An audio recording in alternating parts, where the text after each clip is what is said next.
I Believe by McKenna. I'm an 8th grader at West Middle School. I never thought anyone would ever do this to me, but I guess I was wrong. When I was in 7th grade, my pants were stolen from the locker room. Not really anyone would think something like this would happen, especially since I was friends with the person who did it. It was a really bad day for me, lots of drama and stress. I remember almost everything about that day. It was winter. I remember it being really cold outside. I think it was just a few days before Christmas break. It seemed like just another normal school day.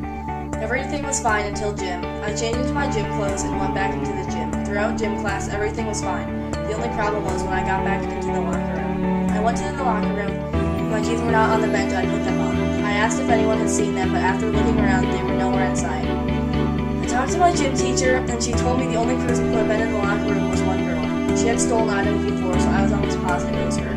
So it was my gym teacher. My teacher told me the girl had went down to the chorus teacher, Mrs. Wilson. I headed down to the chorus room to find her. There she was talking to my chorus teacher. As soon as I saw her, I knew she was wearing my jeans. I could just tell. I asked her if she took them, and she replied with no. These were right where I put them. I knew she was lying. She started acting really nervous and her face turned bright red. There was nothing else I could do, so I just went back to the gym teacher to tell her what had happened. I called my dad, and he picked me up from school so I could find some different jeans, instead of walking around in my gym shorts all day in the middle of winter. I told him everything that had happened. We went back to the school and I talked to Mr. Lawrence, the principal. He told me I would get my jeans back and said he would talk to her. I went back to class and I was really mad. I was slamming my books around and everyone knew something was wrong. After I told them, they were amazed someone would do something like that. Throughout the day, the pants dealer came up to me many times. She asked if I had found them. Another time during the school day, she came to me and said, "Look, my jeans have marks all over them, so these can't be your jeans."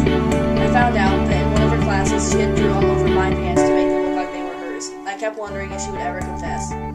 Later in the day, Mr. Lawrence called me out of my class and explained everything. "We got your jeans back, and we know for a fact they are yours," Mr. Lawrence said.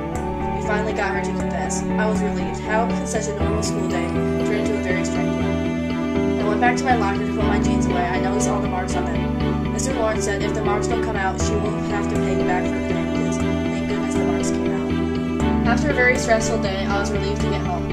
But of course the stress didn't end yet. I was getting text messages from her and her friend telling me to stop spreading rumors, because none of it had happened. She kept asking why I was mad at her. I just had to ignore it all.